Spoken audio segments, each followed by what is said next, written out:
नमस्कार दोस्तों, स्वागत है आपका प्रयागराज टेन चैनल पर। आज की डिक्टेशन लिखने के लिए तैयार हो जाइए। चैनल पर नए हैं तो जरूर सब्सक्राइब करें। Ready, start.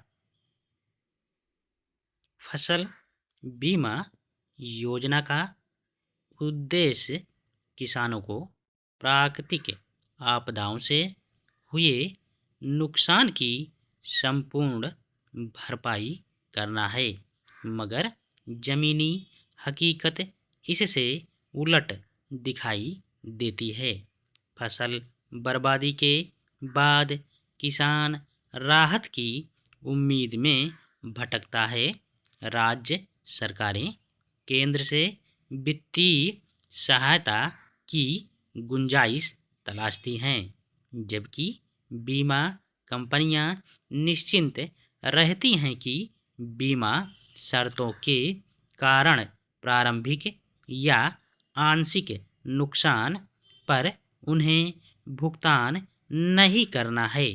अतिवृष्टि और बाढ़ से इस बार पंजाब, हरियाणा, महाराष्ट्र, मध्य प्रदेश, हिमाचल प्रदेश, उत्तर प्रदेश, बिहार, उत्तराखंड और जम्मू कश्मीर के अनेक जिलों में खरीफ की फसलें बुरी तरह प्रभावित हुईं। ऐसी स्थिति में फसल बीमा किसानों के लिए सहारा होना चाहिए था, मगर यह राहत के बजाय चिंता का कारण बन रहा है। बीमा कंपनियों को प्रीमियम के तौर पर किस्तों में पूरा भुगतान करने के बावजूद सरकार को किसानों के लिए राहत राशि बांटने को मजबूर होना पड़ रहा है। वर्ष 2016 में शुरू हुई प्रधानमंत्री फसल बीमा योजना में हर वर्ष किसान की संख्या बढ़ी है।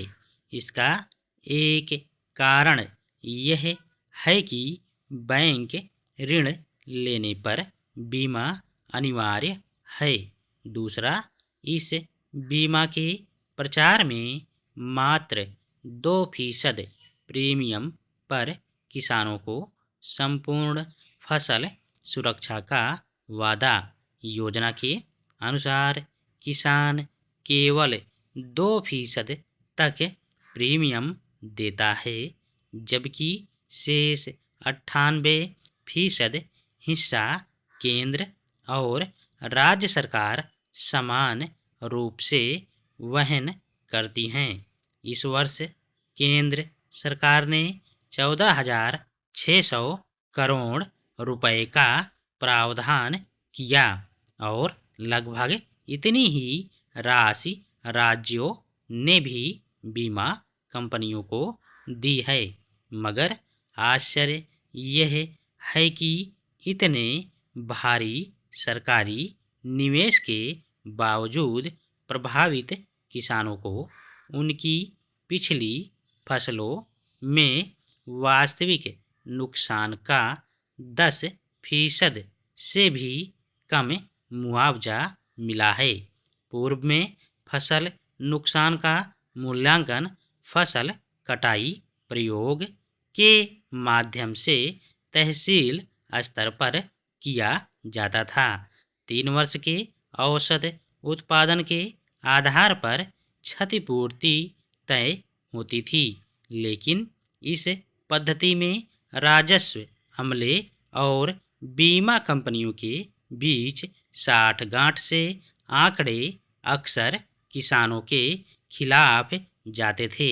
औसत उत्पादन जानबूझकर कम दर्शाया जाता, जिससे मुआवजा घट जाता था। कृषि मंत्रालय ने इस व्यवस्था को सुधारने के लिए उपग्रह आधारित फसल आकलन प्रणाली लागू की है। उपग्रह से ली गई तस्वीरों से प्रत्येक किसान के खेत का विश्लेषण कर फसल क्षति का निर्धारण किया जाता है। इसी प्रणाली के आधार पर अगस्त 2025 में गत फसल के लिए देश भर के लगभग 30 लाख प्रभावित किसानों को 3200 करोड़ रुपए का भुगतान किया गया।